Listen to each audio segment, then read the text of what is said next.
Good morning, students. Welcome back in your science class. So your half-yearly examination have been over, and before exams, we have covered the syllabus up to chapter number 9. And chapter number 9 is solid, liquid, and gases. And today we shall start next chapter, chapter number 10, machines we use. So let's start. Yes, students, आज हम different type के work को करने के लिए different type की machines को use करते हैं. सो मशीन्स ने हमारी लाइफ को कितना इजी बना दिया है. So in this chapter we shall study about different type of machines and also force, work and energy. So here we start. So start with force and work. We have studied in earlier class that to do any work we need to apply force.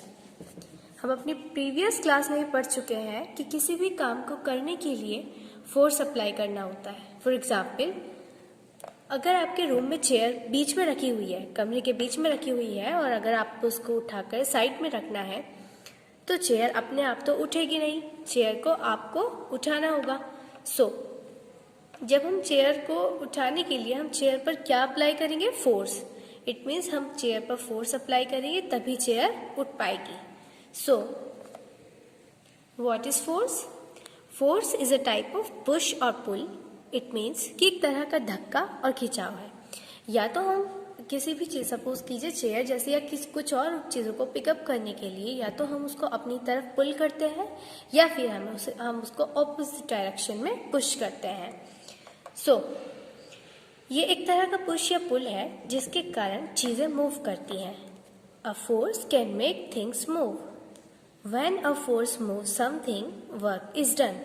और जब force के कारण किसी भी चीज, कोई भी वस्तु मूव करती है तब हम क्या कहते हैं कि वर्क इज डन, यानी कार्य पूरा हुआ. एनी पुश और पुल इज कॉल्ड फोर्स. अब if you talk about types of force, अगर हम फोर्स के टाइप्स की बात करते हैं तो केवल चेयर को उठाना या चेयर जैसी किसी अदर चीज़ों को उठाना ही फोर्स नहीं है. फोर्स डिफरेंट टाइप्स के होते हैं. हमारी अर्थ चीज़ों को अपनी तरफ खींचती है. आपने देखा है कि कुछ भी चीज़ जब हम ऊपर उछालते हैं, जैसे लाइक बॉल अगर हम ऊपर की तरफ फेंकते हैं तो वो हमेशा नीचे आती है. अब नीचे क्यों आती है? ग्रेविटी के कारण. सो अर्थ ग्रेविटी यानी चीज़ों को अपनी तरफ खींचती है, उसको हम क्या कहते हैं? Gravitational force. यानी ग्रेविटेशनल फोर्स जो ग्रेविटी के कारण होता है. एंड एक तरह का फोर्स होता है the force that uses the power of muscles of our body, जो हमारी बॉडी की मसल्स की पावर की वजह से होता है, हमारे मसल्स की शक्ति की वजह से. उस फोर्स को क्या कहते हैं हम? Muscular force. So basically force कितने तरह के होते हैं? डिफरेंट टाइप्स के होते हैं, बट आपके सिलेबस में 4 टाइप्स के फोर्सेस को डिस्क्राइब किया गया है. Muscular force, gravitational force, magnetic force and frictional force. So muscular force आपको समझ आ गया होगा, ऐसा फोर्स जिसकी वजह से हम किसी चीज को मूव करने के लिए अपनी मसल्स की हेल्प लेते हैं, यानी मसल्स की पावर से मूव करते हैं. ग्रेविटेशनल फोर्स ऐसा फोर्स होता है जो ग्रेविटी के कारण होता है, जिसके कारण अर्थ चीजों को अपनी तरफ खींचती है. Next force is magnetic force. A magnet applies a force on things made of iron and steel and pulls them towards itself. मतलब एक मैग्नेट में प्रॉपर्टी होती है कि वो किसी आयरन या आयरन से बनी हुई चीज़ों को, कुछ ऐसे मेटल्स होते हैं जिसमें मैग्नेटिक प्रॉपर्टी होती है जो मैग्नेट के द्वारा अट्रैक्ट किए जाते हैं.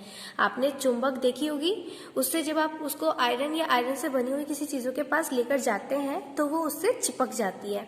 क्यों चिपक जाती है? क्योंकि उनमें मैग्नेटिज्म होता है. So magnet applies a force on things made of iron and steel and pulls them towards itself. मतलब कोई मैग्नेट जिसके कारण चीजें मैग्नेट की ओर अट्रैक्ट हो रही हैं, वो कौन सा फोर्स है? This force is called magnetic force. And the last force is frictional force, and friction is a force between two surfaces which are in contact. जब कोई दो सरफेस एक दूसरे के कांटेक्ट में आती है तो कौन सा फोर्स अप्लाई होता है? Frictional force. क्लियर? तो ये हमारे 4 टाइप्स के फोर्सेस थे: muscular force, gravitational force, magnetic force and frictional force. Now come to our next topic, that is energy. So what is energy? हम खाना खाते हैं, किसके लिए? ताकि हमें एनर्जी मिले, ठीक है। So to apply force we need energy. अगर सपोज कीजिए चेयर है, तो चेयर को अगर हमें हटाकर साइड में रखना है तो उसके लिए हमारे अंदर क्या होनी चाहिए? एनर्जी। और अगर हमारे अंदर एनर्जी नहीं होगी तो हम चेयर को नहीं हिला पाएंगे। So to apply force we need energy and energy is the capacity to do any work. Energy क्या है? किसी भी कार्य करने की क्षमता। अगर हमारे अंदर एनर्जी है तभी हम किसी चीज़ पर फोर्स अप्लाई कर पाएंगे, और अगर हम किसी चीज़ पर फोर्स अप्लाई करते हैं तभी वह कार्य कंप्लीट होता है। सो एनर्जी किसी भी कार्य करने की क्षमता को कहते हैं। Now forms of energy. अब स्टूडेंट्स, एनर्जी की भी डिफरेंट फॉर्म्स होती हैं। So there are many forms of energy and here the first form is heat energy. Heat energy मतलब ऊष्मीय ऊर्जा, जो हीट के कारण होती है। Heat energy is used to cook food, to change water to steam, and also to make steam engines move. Heat energy के क्या क्या uses है? Heat energy का use हम खाना बनाने के लिए करते हैं, वाटर स्टीम को चेंज यानी पानी की धारा को चेंज करने के लिए करते हैं, and also to make steam engine move. Steam engine यानी भाप वाले इंजन चलाने के लिए भी हीट एनर्जी यूज की जाती है। Clear? Next form of energy is light energy.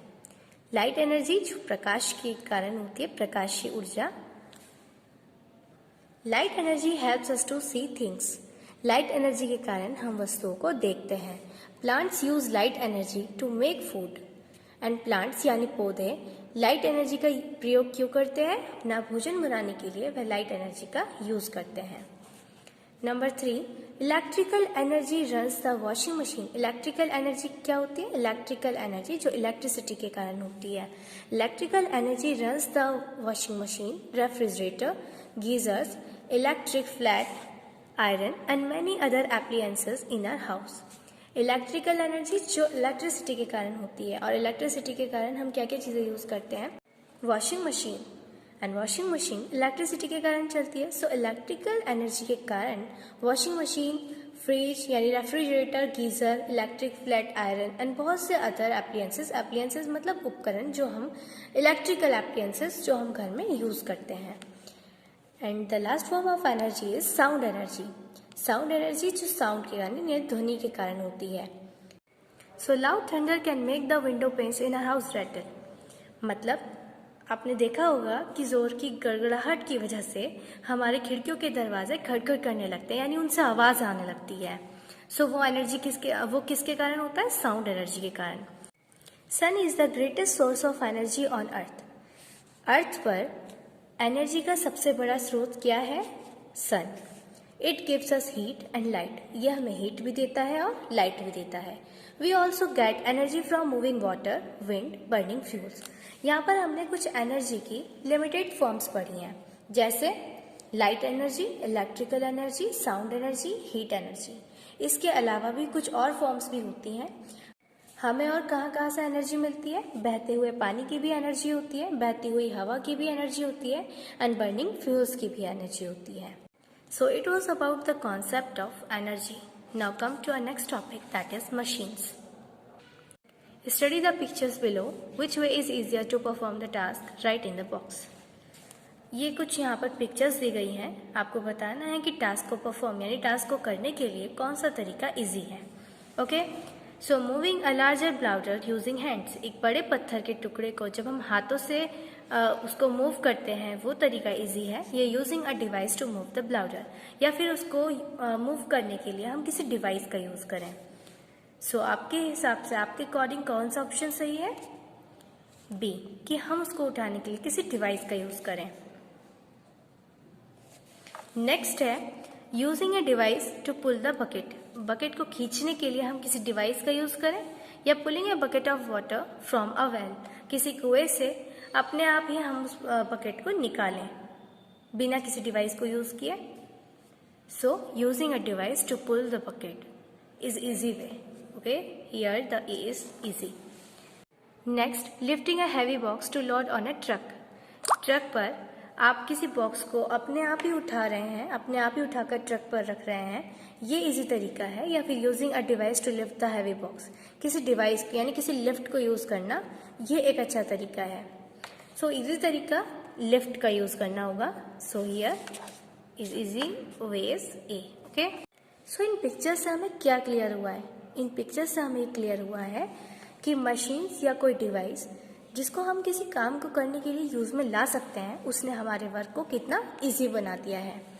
So the above picture show that the tools make our work easier by reducing the force that needs to be applied to get the work done. It means कि कुछ tools ऐसे होते हैं जो हमारे force को कम कर यानी रिड्यूस कर हमारे कार्य को इजी बना सकते हैं. So these tools are known as machines. और इन्हीं टूल्स को हम क्या कहते हैं? इन्हीं टूल्स को हम कहते हैं machines. How do machines help us? अब मशीन हमारी हेल्प कैसे करती है? Machines help us to do work easily and with less effort. वो हमारे वर्क को बहुत आसान तरीके से और बहुत कम एफर्ट के साथ कंप्लीट करती है. Machines help us to do work in less time. बहुत कम समय में ही वह हमारे वर्क को कंप्लीट कर देती है. And machines make our life easy and comfortable. और machines हमारी लाइफ को easy and comfortable बनाती है. Okay? So students, keep it here for today. I hope you have understood all the concepts I have taught you. So in the next class, we shall start from simple machines. So till then, bye-bye, take care.